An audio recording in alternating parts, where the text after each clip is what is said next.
Russian സൈനിക സംഘത്തിനു നേരെയുണ്ടായ Ukraine ഷെല്ലാക്രമണത്തിൽ Thrikkur സ്വദേശി കൊല്ലപ്പെട്ടതായി ബന്ധുക്കൾക്ക് വിവരം ലഭിച്ചു.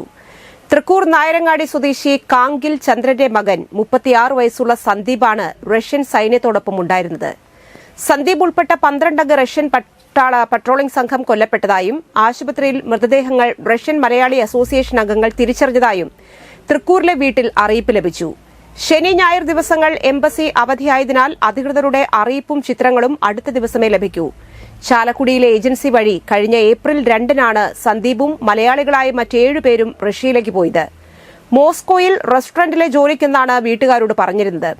എന്നാൽ പിന്നീട് റഷ്യൻ സൈനിക ക്യാമ്പിലെ ക്യാന്റീനിലാണ് ജോലിയെന്നും സുരക്ഷിതനാണെന്നും സന്ദീപ് അറിയിച്ചിരുന്നു. പിന്നീട് വിളിച്ചപ്പോൾ പാസ്പോർട്ടും ഫോണും കടന്നുപോയെന്ന് സന്ദീപ് പറഞ്ഞതായും ബന്ധുക്കൾ പറഞ്ഞു. എന്നാൽ സന്ദീപ് റഷ്യൻ പൌരത്വം സ്വീകരിച്ചതായും സൈന്യത്തിൽ ചേർന്നതായും വിവരമുണ്ട്. പൌരത്വം ലഭിക്കുന്നതിന് സൈന്യത്തിൽ ചേരുന്ന സമ്പ്രദായം റഷ്യയിലുണ്ട്. പൌരത്വ പ്രശ്നം മൃതദേഹം നാട്ടിലെത്തിക്കാൻ ബുദ്ധിമുട്ടുണ്ടാക്കുമെങ്കിലും എംബസി ഇടപെടുമെന്ന പ്രതീക്ഷയിലാണ് ബന്ധുക്കൾ.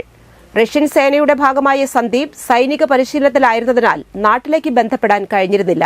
ഫോൺ വിളിക്കാൻ പോലും കഴിഞ്ഞിരുന്നില്ലെന്ന് റഷ്യയിലെ മലയാളി സുഹൃത്തുക്കൾ പറഞ്ഞിരുന്നു. സന്ദീപ് ഉൾപ്പെട്ട സംഘത്തിനു നേരെ ആക്രമണമുണ്ടായെന്ന് റഷ്യൻ മലയാളി ഗ്രൂപ്പുകളിൽ വാട്സ്ആപ്പ് സന്ദേശം പ്രചരിച്ചതോടെയാണ് വിഷയം നാട്ടിലറിയുന്നത്.